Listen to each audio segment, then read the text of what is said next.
Today's episode, we have Dr. Sara Solomon, and I had to hop on here and do a quick intro before introducing her because I have to go ahead and tell you I am recovering from being sick, and so I'll sound a little nasally, but don't let it distract you.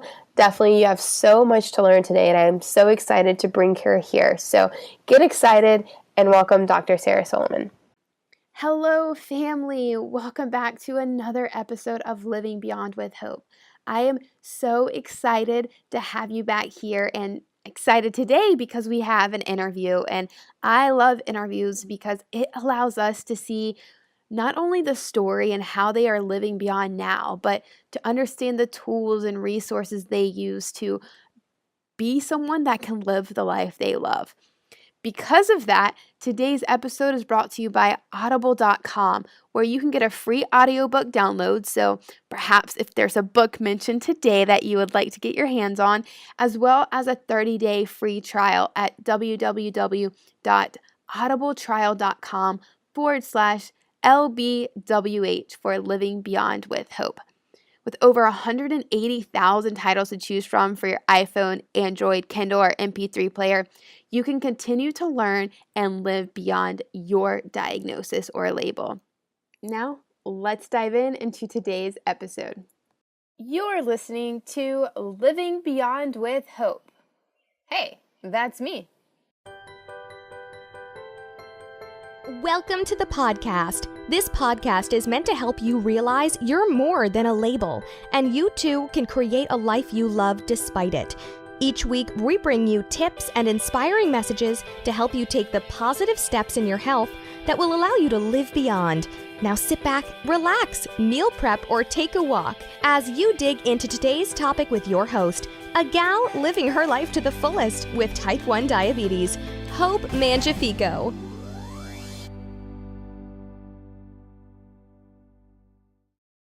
Today we have Dr. Sara Solomon, who is the creator of the Fat Loss Fast system. Her passion is making fat loss effortless, maintainable, and fun.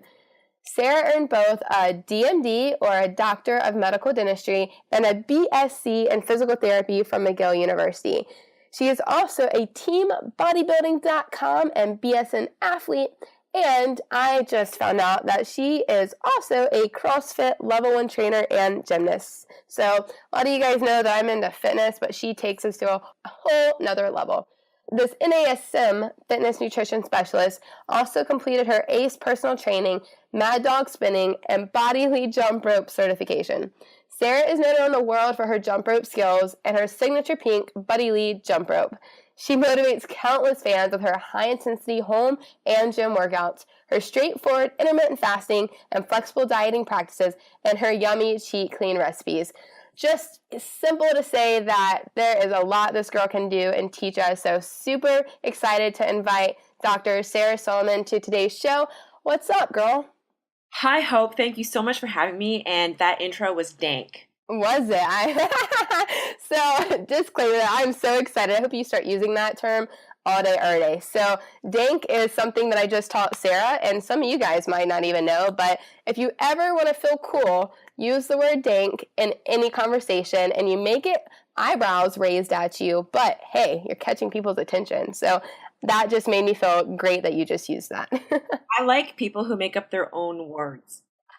Well, prepare yourself. The more you hang out with me, the more you'll be like, what's wrong with this girl? I say dope, I say dank, I say all kinds of things. So hang around me long enough and you'll get used to it. And it'll rub off on you. I'm excited. So after this podcast is done, people are going to have a whole bunch of new made-up words to add to their repertoires.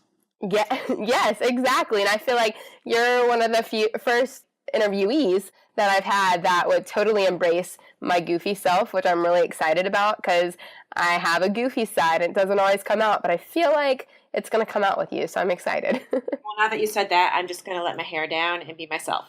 Yeah, oh my gosh, please do. That is what I'm all about. So freaking stoked. As your intro said, we're going to talk a lot about like intermittent fasting, and you clearly are like an exercise freak. That's what I'm going to call you, an exercise freak, but I love it. So tell us, like, what got you to where you are today? Like, were there any hardships in your life? Any labels? Like, how did you get here? Okay, well, I have to say I've had a pretty blessed life. I've never had any horrible hardships, but I graduated from dental school having gained some weight. So, I mean, when you study, what do? You eat. Sit, and eat. Yes. Yeah, you eat wheat thins and then a whole bag of licorice while you're studying till 3 a.m. So by the time I graduated from dental school, I had put on some pounds, and it wasn't the most aesthetically pleasing look. And so I decided, okay, let's join a gym and get in shape. So I joined a gym and I started to get really into it. Like I got into the spinning classes, and before you know it, I became a spinning instructor. And one day this girl came up to me and she said to me, "You should compete." And I looked at her and said, "In what?" And she said, "Bikini competitions." And I just laughed at her. I didn't even know what it was. Well, she kept approaching me. And after about 2 to 3 years of her constantly approaching me, I finally conceded and I said, "Fine, I'll do it." So she coached me and I ended up competing in my first show and I won it, which was so exciting. Wow. Yeah. Your first show. That's crazy. That's awesome. So I decided, hey, why don't I take this to the next level? So I just kept competing. I ended up turning pro. But guess what happens when you're competing and you're following these rigid, calorie-restricted meal plans and you're doing these crazy exercise regimens that require, 1 to 2 hours of cardio a day on top of doing your weight training? Well, eventually you're going to get burned out. Your system is just going to completely reject you. And I ended up becoming this yo-yo dieter. So I was starting to have a really hard time losing fat. So the more I was trying to diet down for shows, the harder it would get. So I realized, okay, I'm about to get on stage. This was 2012. I'm about to get on stage and I literally have 10 days and I can't lose weight. And I'm about to make a fool of myself on stage. What do I do? And I was desperate. Nothing I was doing was working. I was really going overboard with the dieting and exercising, still not working. So what was I going to do? So I had the choice to either cancel and not show up or figure out something miraculous in 10 days. And that's when I stumbled upon intermittent fasting. And guess what? In 10 days, it worked and I got on stage. 10 days? 10 days. What? 10 days. 10 days. It was the first time I'd seen the scale drop and see results without being hungry. I was constantly starving like Marvin. And in case you're wondering, that is like so starving that you're constantly obsessed with food. You feel like angry all the time because you're so hungry. It just becomes the only thing that's going on inside your mind is how hungry you are all the time and how miserable you are. Well, what's interesting about that, too, because I'm a sports nutritionist. I am a certified sports nutritionist through the International Society of Sports Nutritionists, and I went to school for exercise and sports science, and I am a CSCS certified strength and conditioning person, and they teach you to eat every hour and a half or so, and so you're always eating these small quantities, and you're just waiting for the next hour and a half to 2 hours to eat again. And I actually, it wasn't as extreme because I didn't do any kind of competition stuff, so that takes it to a whole nother level. But I actually started intermittent fasting myself because of the same thing. I ended up having this almost obsession with food, and it was constantly thinking about it. And I don't even know, I think I was always hungry, but I can't even tell you because it was always on my mind. I don't know if I even knew a difference. Yeah, that was the problem. I had the most incredibly unhealthy relationship with food, and it was all I thought about, and I was constantly self-loathing because I could never adhere to the strictness of the regimen, and the hunger was just, it's so incredibly unpleasant. And the problem is, with that approach to eating so frequently throughout the day, it was actually making me hungrier. It was tormenting me because I was dividing my already small amount of calories I was allowed to have for the day amongst 6 meals. So when you take a small number of calories you're allowed for the day, divide that by 6, each little meal becomes this little tormenting micro meal that it just, teases you. That's so true. That's such a tease. Totally. And do you know, I don't know, sometimes, especially because we're talking about this topic, which gets me lit up, what, when you were competing and they were only allowing you a certain amount of calories, and I don't know if you even know like much about the science behind it, but there's the possibility that like if you overeat, you gain weight, and like you weren't losing weight. Like if you don't fuel your body with enough food, that you're not going to lose weight. And I find that to be a very common problem too. Do you think that was part of your issue? Yeah, I think the problem is that when you're under consuming and your activity level is extremely high, which it was for me because I was doing so much cardio and so much exercising a day, what happens is your body wants to keep you alive. It wants to prevent you from starving to death. So what it does to defend itself is it slows the metabolic rate down. So that makes it so much harder for you to lose fat. If you want to lose fat, then you want to have a robust metabolic rate.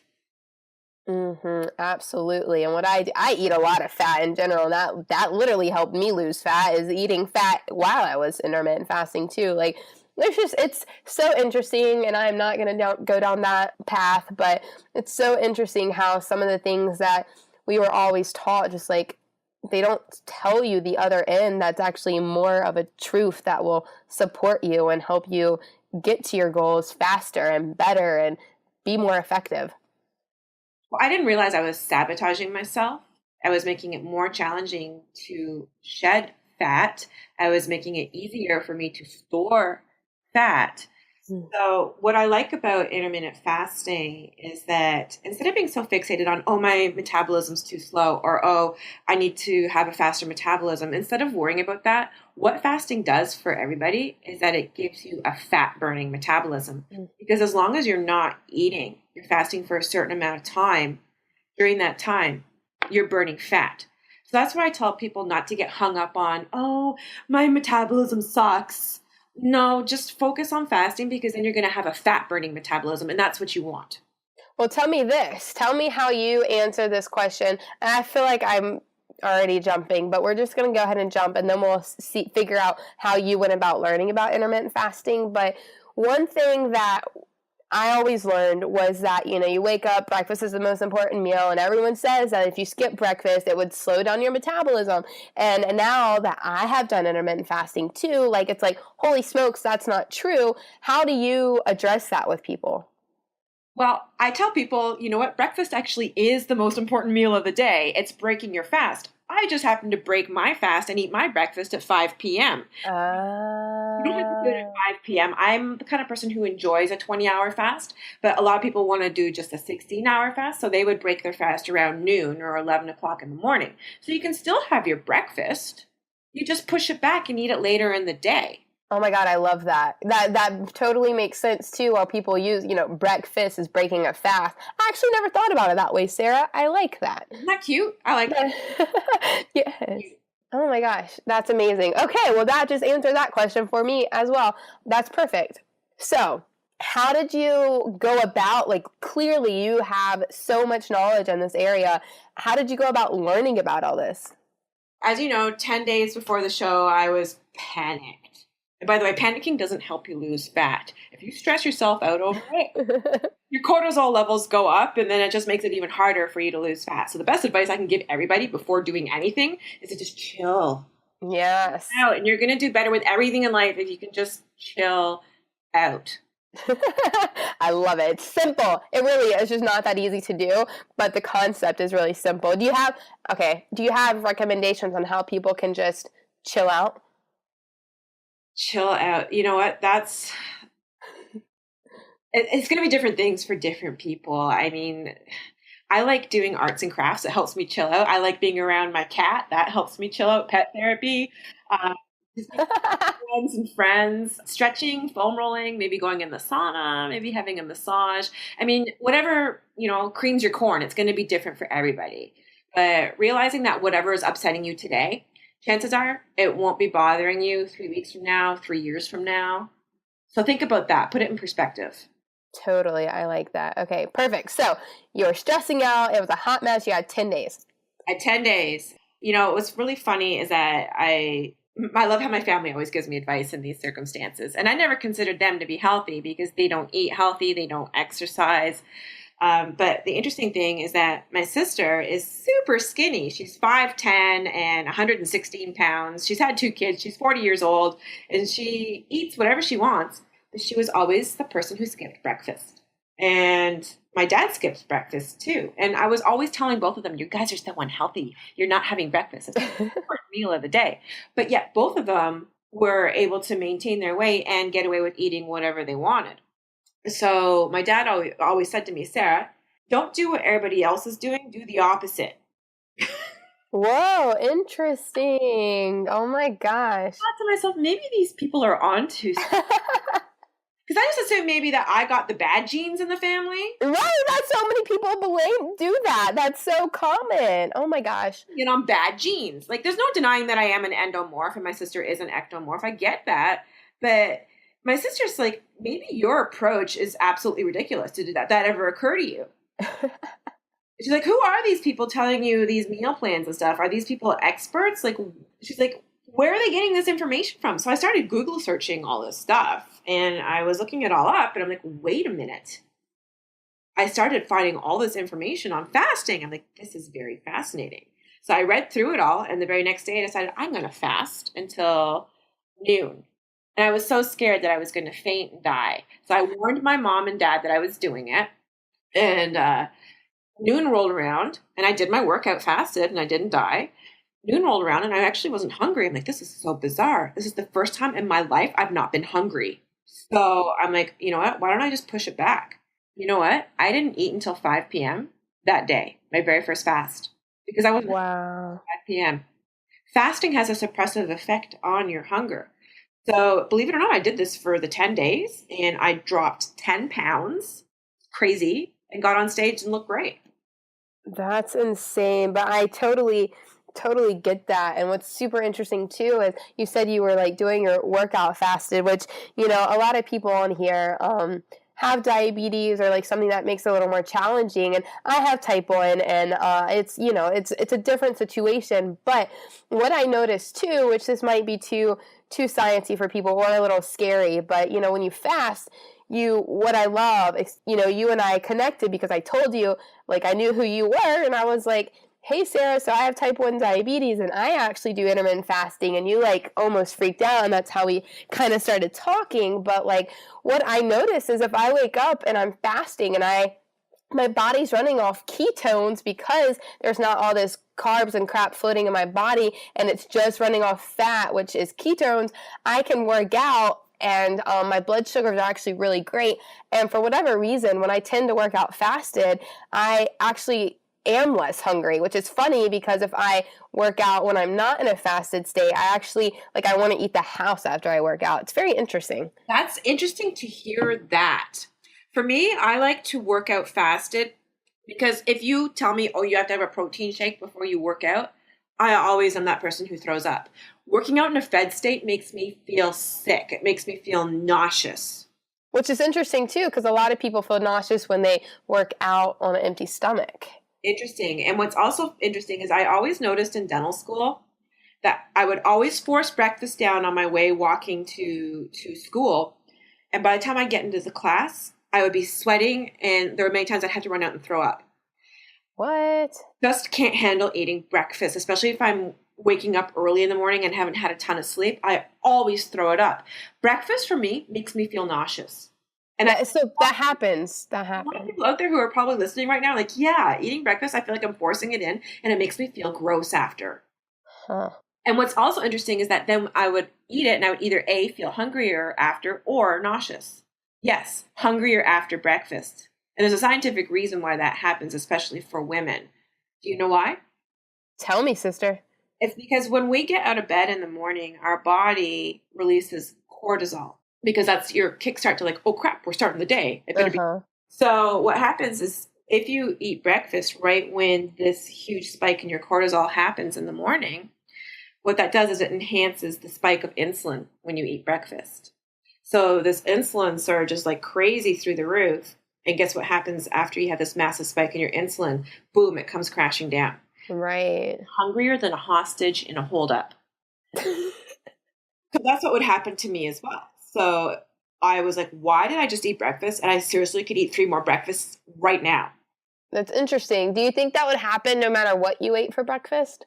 I tried everything under the sun. And back when I was competing, the meal plans I was on, it was poo-pooing carbs. So everything was, Right. I was pretty much almost ketogenic, except it was higher protein. So very Okay. low carb, high protein.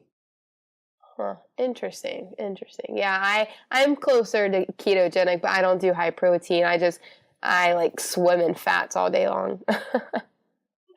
You see, different Ah, macros work for different people. And totally. that's why I encourage people, experiment with that. I'm a fan of calorie and carb cycling. So I'm playing around with my macros all the time. And I think that that really helps you figure out what works for you.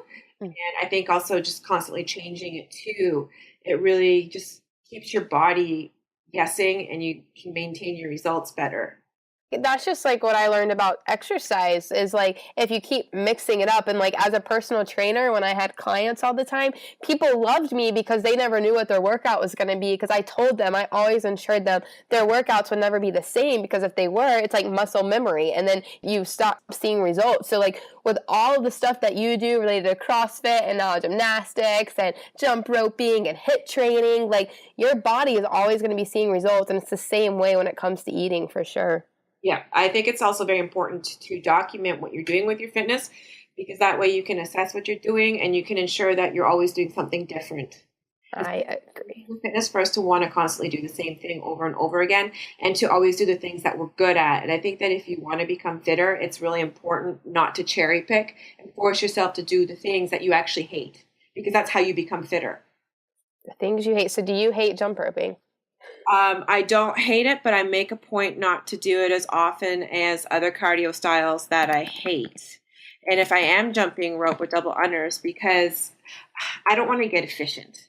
That's the problem. When we become efficient, Yes. then you're retarding your fitness. So I'm at a point where because I document everything, it's like, okay, well, last week I did 50 double unders in a row in my workouts. And so then this week I'm going to go for 60 double unders.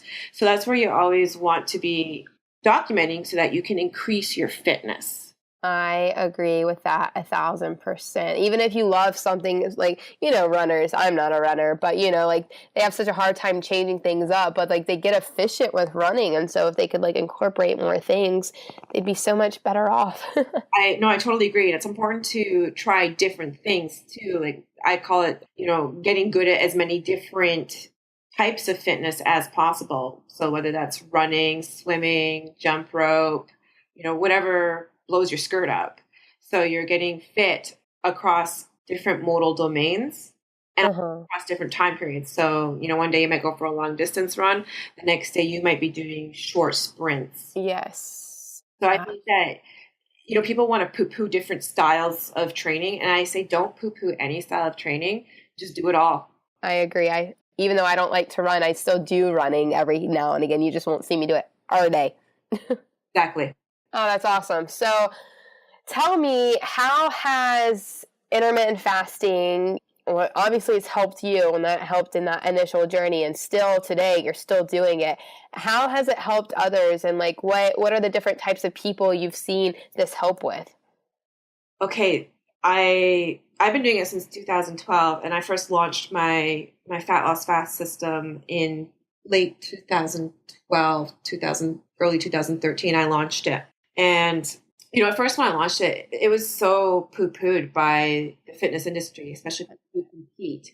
But when I launched it, a lot of the people I was competing with actually came out of the closet and said to me, Sarah, all the things you talked about with your struggles, that's me. That's my story. You are my story. So I started to realize, wow, I'm not the only one who is frustrated with exercising and dieting, and yo-yo dieting is usually the end result and you're just not getting results anymore. So it helped a lot of those people. And then when I released it, it started just helping regular people. Because at first I was targeting mostly people who were competing. Oh, That's why my program does have that hyper technical aspect to it where, people want to document their calories and their macros and all of that. So I do make it hyper technical, but I also water it down and make it very simple so people like mom and dad can do it too. So it has helped a lot of different kinds of people. Some people have become incredible athletes with it. Some people have just, in everyday life, they wanted to lose 20, 30 pounds and they don't track their stuff and they've gotten great results that they've been able to maintain. So it's really helped all different kinds of people and all different age groups. Some of my customers are in their 60s, some of them are in their 20s. So I feel like fasting is a really good option for people who have failed epically with every other approach and they're always feeling hungry all the time. Then it's worth trying this.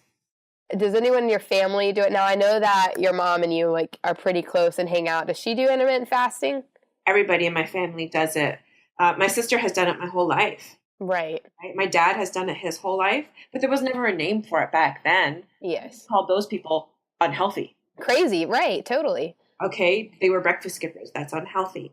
So it's interesting because they've been doing it ever since I was born. My mom started doing it. My mom and dad started doing it when I was doing it, when they were jealous of how much I was able to eat all at once at Christmas dinner, even though we call it Jew Mass.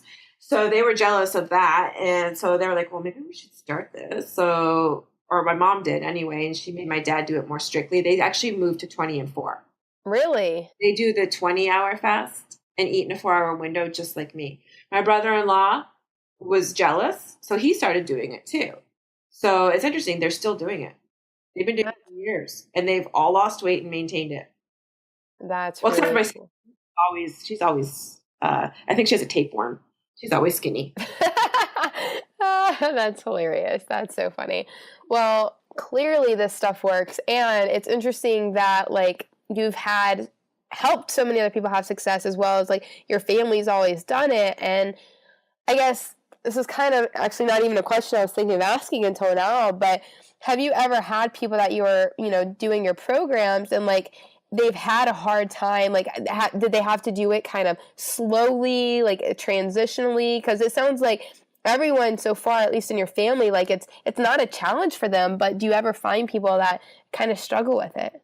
I think that my whole family was born to be intermittent fasters. I think that's just, we're good at it. Yeah, totally.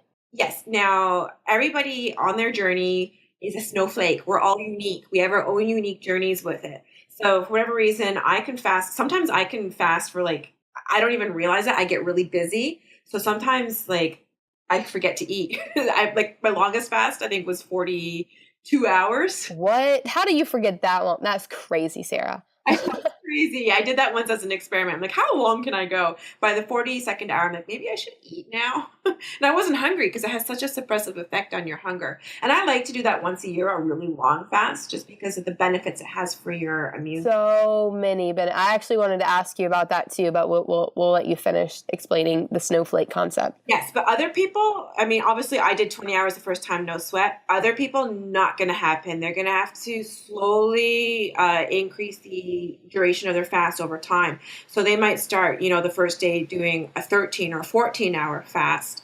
The next, day they might try doing an extra hour and gradually over time push that back. And they may only want to do 16 hours. And most of my customers probably only do a 16-hour fast. Keep in mind, don't freak out. Most of the fast happens when you're asleep. Yes, exactly. I was going to say that. Well, it's really not that big a deal because you're asleep. So you're stopping eating maybe like 8 o'clock at night. You go to sleep, you wake up, and you're basically having brunch. You're going to skip breakfast. And I know you've had brunch before, people. So right, that's like something fun that people look forward to doing. You just skip your breakfast and then you can have your brunch around 11 o'clock in the morning or around noon.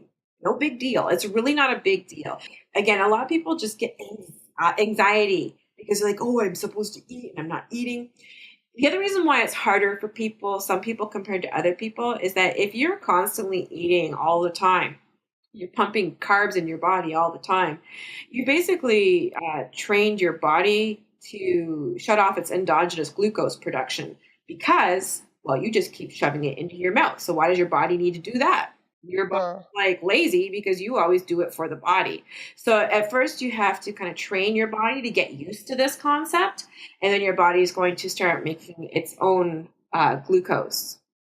Well, what's interesting about that too is it's like not what you're saying, but it's like super interesting and similar because a lot of people, if they if they have, like they're a little less insulin sensitive, or like their pancreas is already kind of working pretty hard and it's like they're on the fine line of, even having a diabetes diagnosis. If you're always going to keep eating constantly, your pancreas is going to keep trying to produce insulin and it's going to get pooped out. And so like intermittent fasting helps with that too. So it's interesting. I've actually never heard it from your perspective, but it complements the perspective I just had too. So that's kind of cool. Well, you know what? Chronically elevated insulin levels are associated, as you said, with the development of insulin resistance, diabetes, inflammation, heart disease, and even cancer. And there was a study by the New York Academy of Sciences back in 2002. Yeah, I have these things off by heart. I know. That's like, are you looking at a piece of paper? No, I can't off by heart. Because guess what? People are always grilling me, right? And they're skeptical. So I need to quickly be able to put people at ease.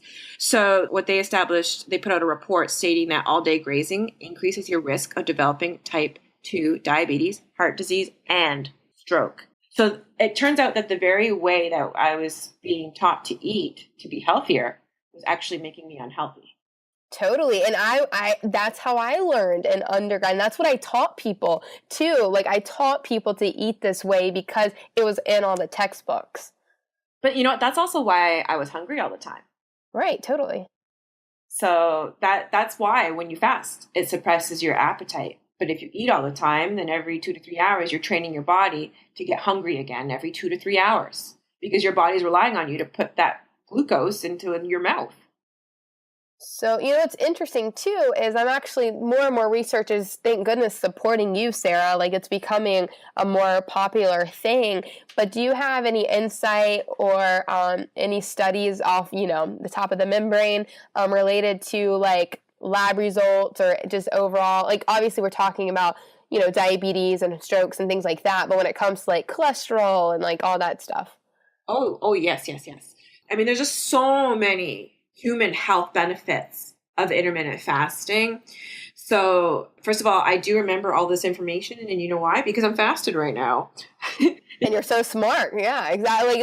When you're fasted, you have this crazy focus too. It increases your energy and focus. And the reason why it does that is because it makes your sympathetic nervous system dominant. That's your fight or flight instincts. I think that's why I train better fasted. I think it's why a lot of people do train better fasted. For me, I like working when I'm fasted because I'm way more productive, not only because I have better focus, but also because I'm not stopping every 2 to 3 hours to eat or make food or notice hunger.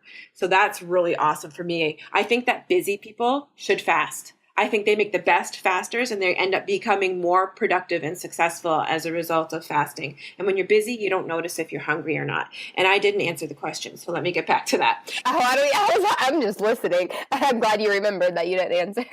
Warn you that I'm a flight of ideas all the time. I like jump all over the place. I told you before, it's like I have 17 tabs open up in my brain at all times. That's okay. Yeah, I feel like you're my kind of girl, so it's all good. So the other reason why fasting is worthwhile is for anti-aging, okay? Because what it does is when you stop eating, you increase your cellular cleansing, and it's called autophagy. So you're basically repairing all the damage that's done to your cells by free radicals. So fasting lets your body discard all these damaged parts of your cells. So if you eat, it will inhibit autophagy. So in other words, if you eat all the time, you're accelerating your aging process. So if you just back off and fast for at least 16 hours, well, hello, that's anti-aging. Sign me up, please. I want that. I'm going to say, I'm sure everyone wants that. I'm noticing too, actually, and I'll be frank with you, I haven't been like clicking on all the articles, but like there's a lot more stuff coming on about like anti-aging and stuff. And so I feel like this is one of those things, like, why would you not try that? Exactly. Now, the other thing it does is it decreases your blood glucose levels. That right. Decreases your insulin levels. Insulin resistance improves and insulin sensitivity increases. So this is great for people with type 2 diabetes. It can actually cure their type 2 diabetes. Now, what is the obvious benefit of having decreased insulin levels is that, well, then growth hormone is released. That's your star fat burning hormone. So now you're in fat burning metabolism. Hello, who doesn't want to burn fat and ripped?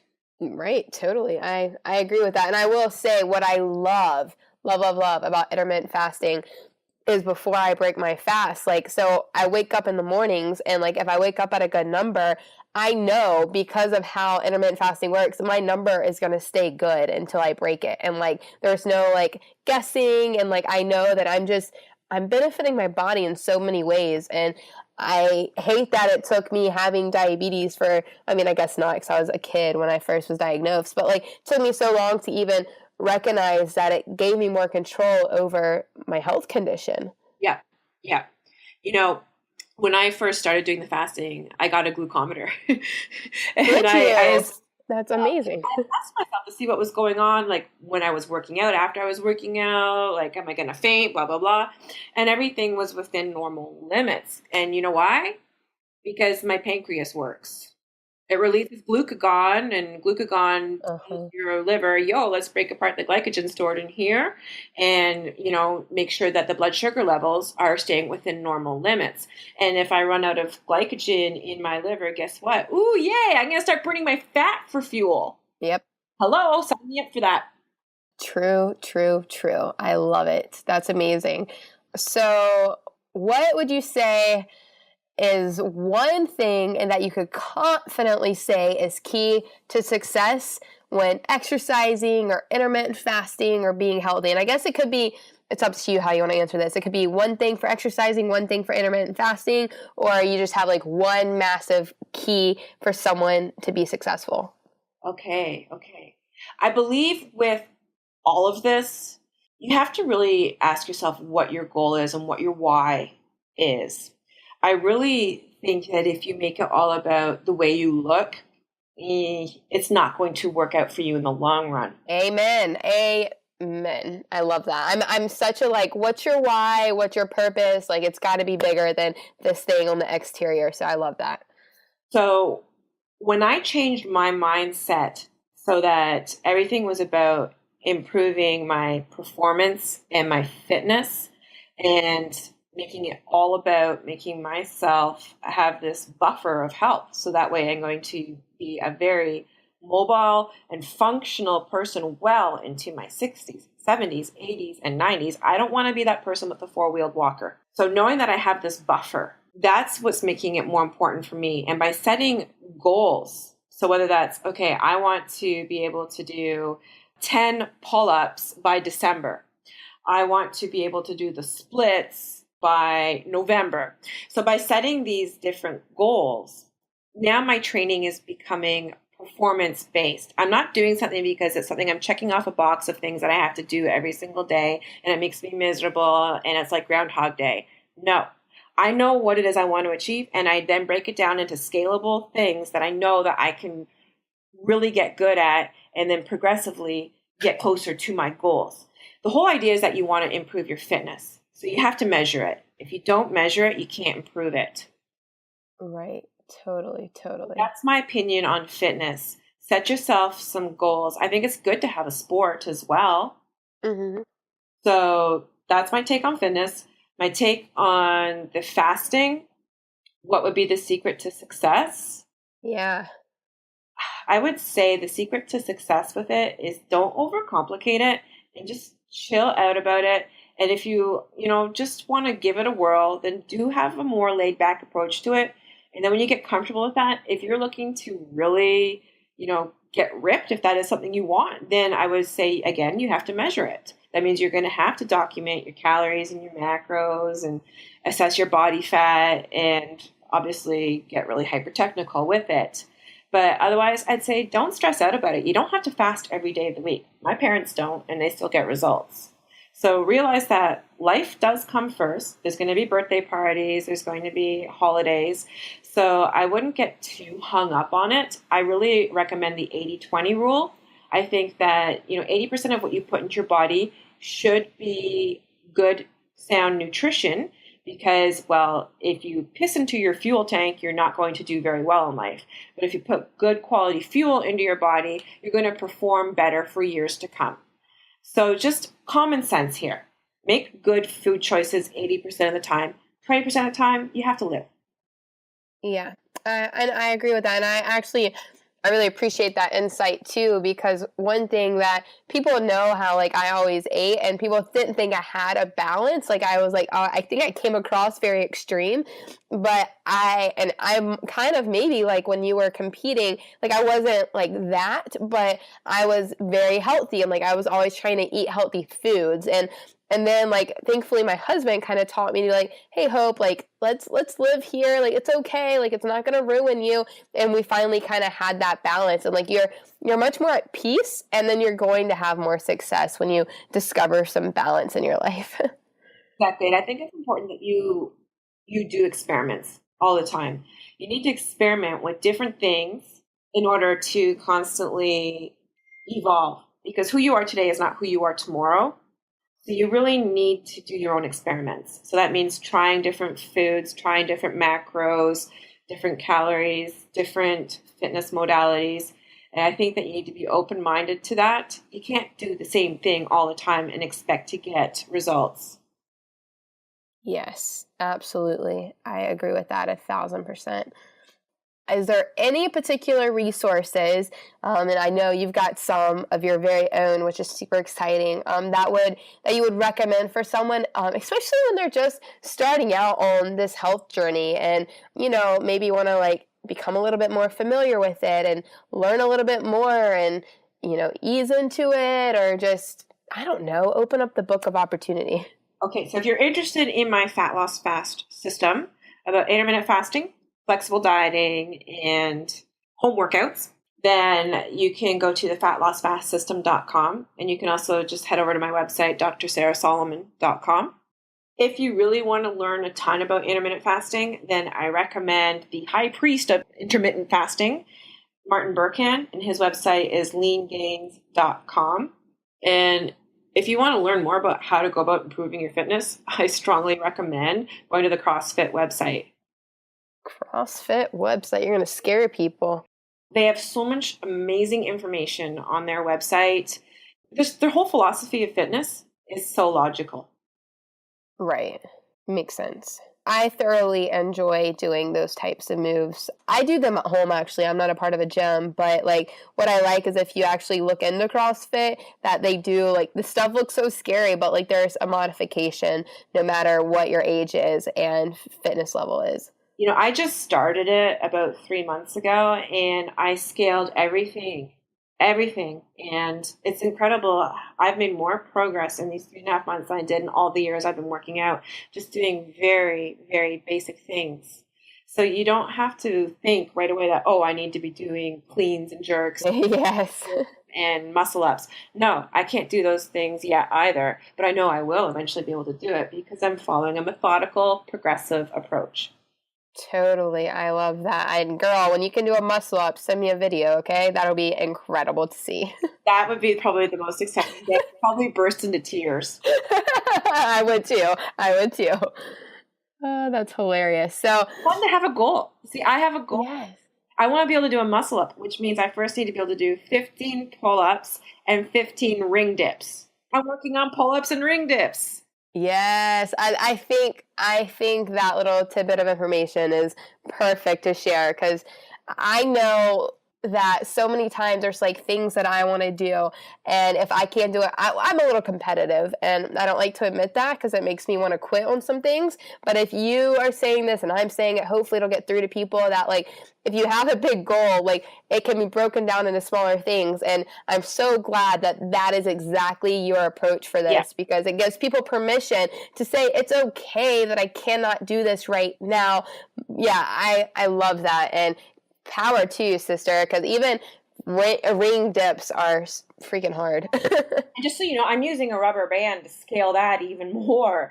So, like, I'm literally starting like kindergarten level here. And I'm not afraid to share that with people. I want people to see that, you know, this is hard work and I'm starting from day one. And one of the things I wish I had said when you asked me the question, what's my best advice that I can give people? Yeah, the best totally. I can give is do not ever let success be what motivates you. Especially when you're trying to learn things like muscle ups. You don't ever want that to be what motivates you because that's the loser's gambit. I think it's really important that you should just be consistent.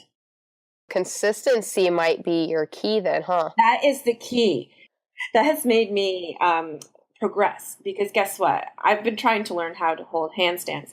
And in the process of learning it, there were days where I just couldn't do it at all. Other days I could hold it for 20 seconds. So does that mean on the day when I couldn't hold it at all that I throw in the towel?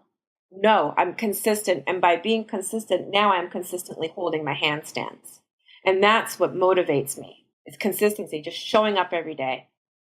Yes, I like that. Okay, so I think what you said earlier was great, but I hope that they're listening to that one too, because that is the truth. And so many people, it's just, I don't know, it's just like how we're made, I guess. Like if we're like trying a fitness program or trying I don't like the word diet, but trying a new eating habit, I guess, if we screw up on one day, we're done. We throw in the towel, and that's not going to ruin you, but giving up is going to ruin you. So being consistent, showing up every day. One day doesn't go well, it's okay. Come back tomorrow. Exactly. I like it. Keep piecing the days together. And I've seen so many people, who've tried dieting or doing the fasting or doing my program, that as soon as the scale starts going up, they throw in the towel.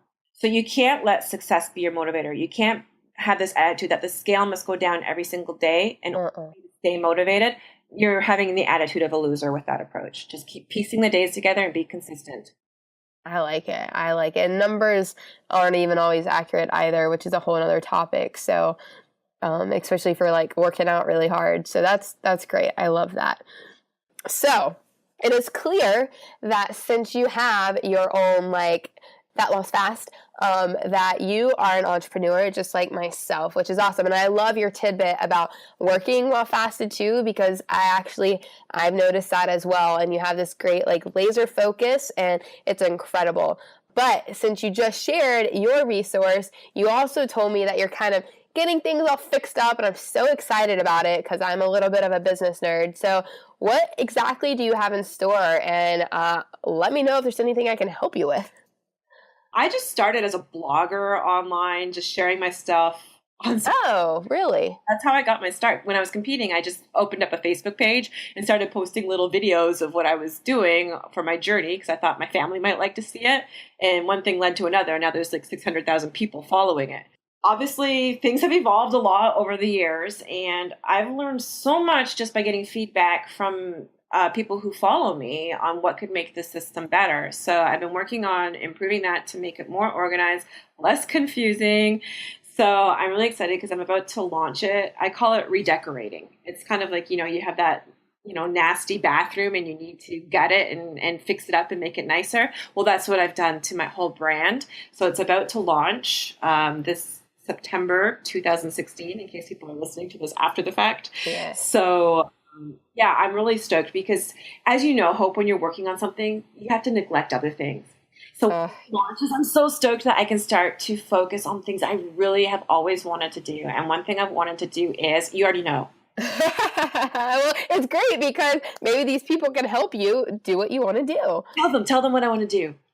Sarah, I can't even. Okay, Sarah, and you guys need to support her on this. Sarah wants to be a YouTube star. And you guys know that, or if you don't know, then I don't know what day and age you live in because you're listening to a podcast, so you know, that when you want to know something, where do you go? If you go to Google, it comes up with YouTube videos. And so many people learn on YouTube, and Sarah is gonna become a YouTube rock star. I truly believe YouTube is the way to go. I do too. That's actually a great piece of information too for anyone that's listening, that, maybe you're realizing that you have something to share, because without a doubt, we were all put on this earth for a purpose. Sarah, clearly coming from a family of intermittent fasters, it was in her genes, and at one point or another, it was naturally going to come out for her to share it with the world. For me, it was helping people live beyond whatever diagnosis they have and figure out their health. And now I'm learning that it's to help people build businesses. So, what skill do you have? Don't even stress about it. Just start recording your information on YouTube, and maybe be a little mindful about keywords and tags and what you title it. But dude, it's the place to go to get known. I agree with that. Chance to get to know you. It fosters trust. And it's forever. Like, people will always be able to search and find your videos. It's not going to get pushed down in a news feed like it does with other social media. That's the worst. And like I assume, I don't know, I guess I shouldn't assume this, but it's like the only algorithm in YouTube is like views, but like yeah, like with Facebook, like you never know who you're going to show up for, and you could be pouring your heart into things, but 4 people might end up seeing it, and YouTube's not that way. So tell me, okay, we got just 2 more small things. Tell me what your favorite piece of advice has been that you've ever received related to health, and then we've kind of already covered this, but we'll do it again so everyone can hear it in one massive batch, where people can find more about you and your awesome self. What is health? Do you know what health is? Tell me. Health is fitness across your lifespan. Can you elaborate? So that means you want to make sure that you are getting fitter all the time. Okay. Right? Because the fitter you are, the better the buffer you have, which means you'll be able to maintain your health across your lifespan. How do you get fitter? The only way you're going to get fitter is if you measure what you're doing. If you can't measure it, then you can't improve. So the best advice I can give you is to be on a mission to constantly improve your level of fitness, because by improving your level of fitness, that is the definition of health. Oh, I see. Okay, so that's good, and making sure that you have a way to track it, which I agree with that, because if it's not written and you can't see it, you have no idea where you're moving forward to if you're staying stagnant. So yes, I like that. Yeah. Perfect. And where can they find more about you? To find more about me, they can go to drsarasolomon.com, and they can find me all over social media, most importantly, YouTube. youtube.com/epoo Sara Solomon, SaraSolomon. Oh my gosh, that's awesome. Any other thing you want to share before we say goodbye? I can't think of anything right now. You put me on the spot. I have nothing dank to say. That's okay. That is okay. You shared so much freaking amazingly awesome information today. I thoroughly enjoyed it, and I know for a fact that you taught so many people so much. So thank you so much for your time, Sara. Thank you so much for having me, Hope, and thank you to everybody who listened all the way to the end. You are dank. Such dank listeners, and I will agree with that. I've got the best. So thanks so much, and we'll talk soon.